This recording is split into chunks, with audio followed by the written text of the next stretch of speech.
Well, all right. Here we are back again after a while. So today we are going to do this weather stripping. And you see it's all very nasty, dry rot, hard. And this piece of molding around the windshield has got some, I don't know what kind of metal it is, maybe aluminum, I'm not sure, but it's not really rusting. So I'm going to sand this off and also repaint it. But what I'm going to replace it with is this is from Metro Moldings. It's not the OEM, but it is made in USA. Here it is. It seems to be pretty high quality, way better than the molding I put around the hatch. It is pretty soft, and I'm hoping that it'll be worth the price. I think I got it from Rock Auto. It's only like $100, so it's definitely cheaper than the OEM version, and it's pretty good. So let's go ahead and start taking this off. So I'm probably gonna have to. So really, you just kind of grab this and just start kind of pull it off. You can see the holes for the little plastic tabs that hold it in. To get these out, you should really get one of these interior panel remover things. I got just a small whole packet of them from like Harbor Freight for $5, and these are really good to get these tabs out. So really, you just kind of put it in there and just put some. You can hear it coming out. So get it started. And this chisel tab, these little push button things that hold the molding in. So and you can also see that this is all this glue is going to be a real pain to get out. So this is going to be more than a one day project. So you see it's tucked under this little lip here, also along the top. It's tucked under. And it's just going to be there's another one of these little tabs here. So let's keep working on it. So like I said, a packet of these things is really helpful. So I'm just kind of pulling this out and working this up underneath this lip here. Just kind of working this out. This is going to be a long, messy job.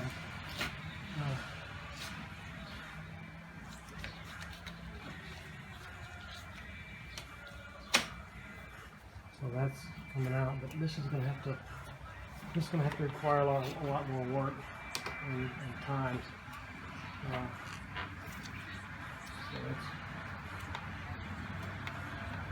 it'll be a while. All right. Well, I got all of it off that I can get with the plastic scrapers. And if you don't have those, just the biggest flathead screwdriver you can find. Just kind of scrape all this stuff out, and I get it along these lips here. You see, I scraped the paint off, but who cares? It's going to be covered back up. The next thing I'm going to do is start sanding this down a little bit and get it nice and smooth so I can repaint it. Alright, so I've sanded this down a little bit, pretty much just to smooth it out. And I want to get this glass taped off before I paint it to keep from getting in on the windshield. So I'm just using this blue painter's tape. But one thing that I'm doing is kind of laying it on there and then taking this smaller tool and just shoving it up underneath this lip so that I don't get any minimal overspray or up to no overspray on the glass if possible. So I'm just kind of getting it up underneath there and smoothing it out, and then I'll come back and put the paper and on top of it, and I've got some plastic sheets up there. I'll cover the whole car up with before I paint it. So okay, so I got the car all taped off and got this sanded down pretty good. I mean, it's not going to be perfect. I just want to get rid of some of these pit marks and some of the corrosion and stuff like that. So I'm just going to use some plain flat black and to get it cleaned off, and I'll paint it. Alright, so I got this got the trim piece painted, and it's like I said, it's not the best and not perfect, but at least the corroded and spots are painted, so you don't see that aluminum anymore. So let's get this rubber piece started. All right, so I got this in. Now this piece here, this isn't glued in, so you can see it's still hanging off down here. But I just got it in there to kind of keep it nice and tight and in place. And I've already got the pin, the new. I was able to reuse one of the older ones, the little push pin thing there that go in the hole. And so I'm going to take my sealer and squirt it along the top, and then get it in place, and then I will go back and do the sides. So let's get this stuff squirted in there. All right, so I got the top part in, and it's in there, so it's not going anywhere. And I got the doors closed. Like I said, the sides I don't have done yet, but you got to make sure you have a set of these. I would not attempt to do this job. I wouldn't attempt to do this job without these, because you can what you can see. I don't know if you can really see. You see, like maybe right there, a little part that's not all the way in, but you can use your finger. But you can also use this just kind of slowly, not with much pressure, because you don't want to cut the seal, but you can kind of go back down and make sure there's no pieces sticking outside of that lip. And you can do the same thing on this side. This side's a little bit more difficult, but let's see here. Yeah, you can. What you can do, you can kind of feel along here whether it's not in the groove or not. It's pretty obvious. So I had reused this pin, and I reused another one on the other side. Some of them might get tore up trying to get them out, so if you can go buy some new ones. I think these are the ones that I found at AutoZone.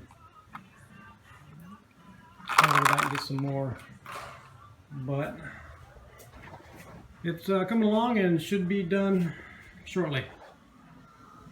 All right, well it's done. So I've got this stuff. This stuff is really messy, and it dries relatively quickly, and it gets kind of real rubberish, kind of like the old model rubber cement from doing models and stuff. So get yourself some of the nitrile gloves, or whatever kind of glove you got. But what I would do is once, like I said, I did all this, the top part first, and what you should do is run this stuff all along the inside of this rail, and then put the pins that are, oh, you can't see them, the little rubber pins that go in the holes, get those lined up first before you start pushing all this in. Because if you push all this down, then this is going to be kind of past the holes there, and it'll be kind of a pain to get them in. So it's I don't know if you can see, but it's still got some glue, that rubber sealant. But that's, like I said, this stuff is messy. So on this hand too. And if you if you can't get those holes lined up for those pins with that, trying to get that get them lined up while that cement's still drying, it's going to get all over you and everything else, and possibly the car. So with that, get that on there as quickly as you can, and then get the sunroof put back on and mash it down, and you're going to definitely tell a difference. So it's, I know you can't see or feel that, but it's just a more solid fit. And then once I can get these, so you can see this is pretty much just completely torn off at this point, and get this piece of cracked piece replaced. So anyway, it's all done. It was a mess, it was a pain, but in the end it'll be a lot better. So later.